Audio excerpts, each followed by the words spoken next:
Inspired by the words of the quintessential patriot Jose Rizal, the exhibition lives by the promise of the Filipino artistic talent being the patrimony of all.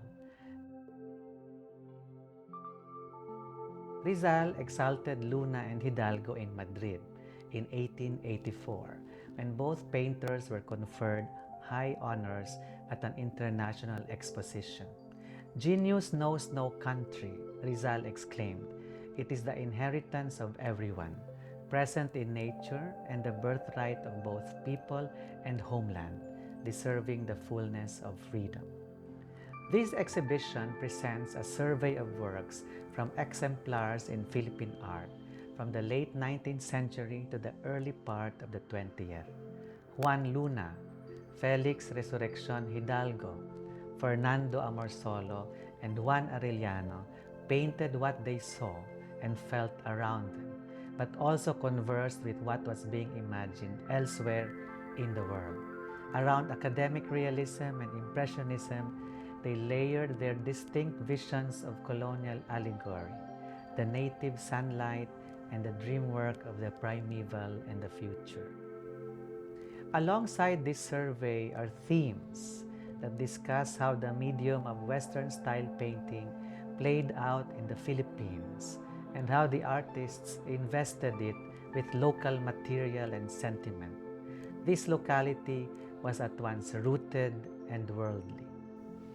In this rhythm between survey and theme, a Philippine context begins to take shape and finally figure. This context is ecological, historical, and cultural, but is rendered decisively artistic.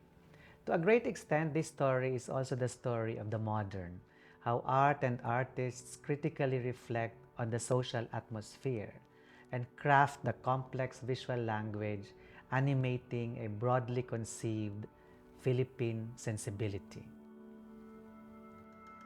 The style of Fernando Amorsolo has been largely described as academic with impressionist influences. He is credited with having evoked the particular quality of Philippine sunlight. His idealized portrayals of everyday life attracted officials of the American colonial government and American visitors to the Philippines, as well as Filipino art patrons. Native fruits is typical of the images that people have come to exemplify his signature style. Amorsolo's work would also become familiar to Filipinos through advertisements, calendars, posters, tourist brochures, and illustrations for magazines and children's books. He marked a prominent presence in Philippine art in light of these efforts, which inevitably gave rise to the notion of an Amorsolo school. This school of artistic thought proposed a kind of art that the emerging modernists of the time regarded as conservative. Juan Arellano, best known as the architect of iconic buildings of the American period, played a key role in the development of Philippine architecture in the early 20th century, turning from neoclassicism to Art Deco to Orientalism as he designed structures like the Post Office and the Metropolitan Theater in Manila, the main building of the University of the Philippines, Visayas in Iloilo, and various government facilities in Banaue, Ifugao, and Cotabato. So while he was an architect by profession, Arellano considered painting his first passion and pursued it with renewed vigor after retiring from government service. Many of Arellano's works are landscapes that suggest the currents of Impressionism and Fauvism.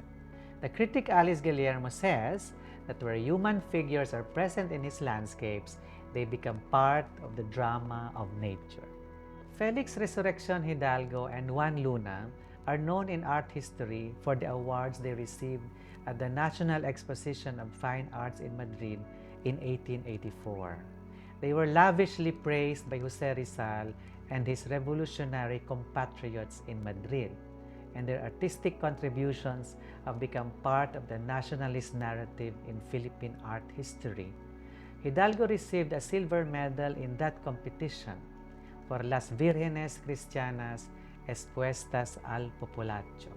Although Hidalgo did not involve himself directly in nationalist social movements in Madrid, the work exhibited here, El Asesinato del Gobernador Bustamante y su Hijo, has been understood as expressing anti-clerical sentiment. This work marks a significant shift in the artist's academic style towards a flatter surface and more vibrant, transparent colors, which he might have achieved using an oil-free paint formula and an application technique that he had evolved himself.